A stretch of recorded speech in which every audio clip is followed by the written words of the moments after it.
Sauvons la RDC en danger. Peuple congolais de l'intérieur et de la diaspora, vous êtes témoins de l'histoire tragique telle qu'elle se déroule sous vos yeux. Monsieur Kagame s'emploie par tous les moyens à concrétiser son ambition de balkaniser notre pays. En effet, les communiqués signés lors du mini-sommet de Luanda et les propos tenus ce lundi 28 novembre à Nairobi par le président burundais constituent des preuves de la capitulation de la RDC. Les engagements pris à Luanda permettent aux Rwandais du M23, d'une part, de se replier sur nos villages situés au pied du mont Sabinyo, dans le parc national de Virunga, et d'autre part, aux troupes de l'Ouganda, du Rwanda, de Burundi et du Kenya, de s'installer dans les zones jadis occupées par le M23 sous le label de force de la communauté d'Afrique de l'Est. Cela veut tout simplement dire que nous allons désormais perdre notre souveraineté sur l'ensemble du territoire de Rutshuru, sur une partie de Nyiragongo et sur une partie de Masisi. C'est inacceptable. Congolaises et Congolais, en marge de la dernière Assemblée générale des Nations Unies, le secrétaire général de cette organisation avait soutenu que le M23 possédait des armements plus perfectionnés que ceux de la MONUSCO et que ces équipements militaires venaient de quelque part et non de la forêt. Nous avons bien compris qu'il ne voulait pas nommer le Rwanda.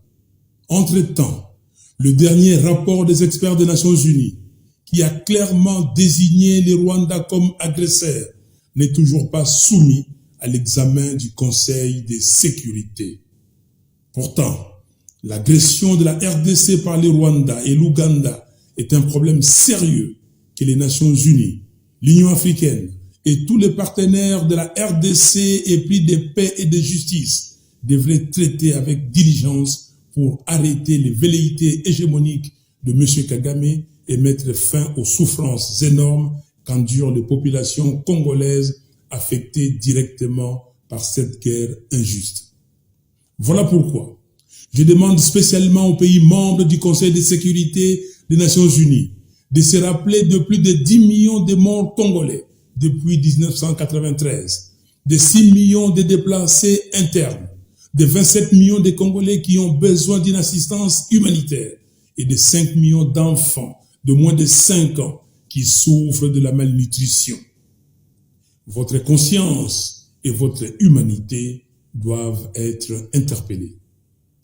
Quant à nous, Congolais, nous avons le devoir, conformément à l'article 63 de notre Constitution, de défendre l'intégrité territoriale de notre pays et donc de refuser qu'une portion de notre territoire national soit sous contrôle des forces étrangères de la communauté d'Afrique de l'Est.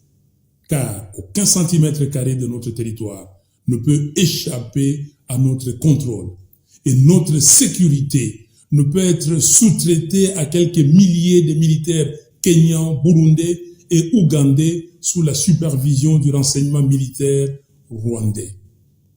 Nous devons refuser cette énième humiliation. Le temps de l'autoprise en charge patriotique est donc arrivé. Jeunes de la diaspora, issus des parents congolais, appropriez-vous ces combats de libération de notre pays.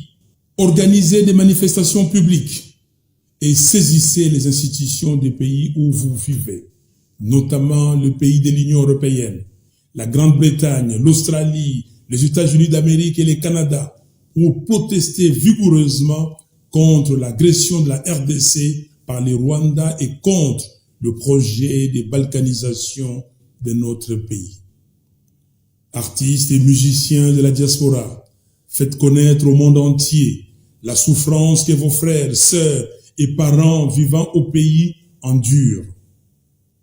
Jeunes Congolais, disséminés dans les 26 provinces du pays, dénoncez l'agression de notre pays par le Rwanda au travers de manifestations grandioses sur l'ensemble du territoire national et exigez le départ des éléments du M23 et des troupes de la communauté d'Afrique de l'Est de notre pays.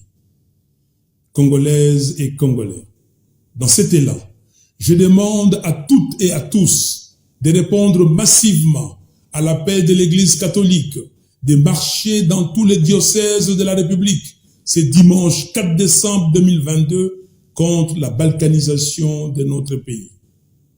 Quelles que soient vos convictions religieuses, soyez nombreux à cette marche pour montrer à l'ennemi que nous sommes unis et le Congo restera un et indivisible. Congo Ekolo Moko. À vous combattants de nos forces armées, je vous exhorte à défendre avec patriotisme et bravoure l'intégrité de notre pays. Soyez rassurés que toute la nation est derrière vous. Après la prière et la marche du 4 décembre, je demande à tous les Congolais, où qu'ils se trouveront le mardi 20 décembre à midi, de s'agenouiller pour prier pendant 5 minutes afin d'implorer les très hauts de donner la force à nos vaillants soldats de vaincre l'ennemi. Nous devons puiser au plus profond de nous-mêmes la sève de la dignité et la force nécessaire pour affronter l'ennemi et prouver par notre détermination que nous sommes un peuple capable de mener ces combats existentiels pour chasser les forces d'occupation qui se cachent sous les labels du M23 et qui exploitent illicitement nos ressources. Quand un peuple est uni autour d'un idéal et s'élève vaillamment pour défendre une cause, personne, mais alors personne ne peut le vaincre. C'est le défi de notre génération. Et nous avons le devoir sacré de le surmonter en rapportant la victoire sur nos agresseurs. Que Dieu bénisse la RDC et son vaillant peuple. Je vous remercie.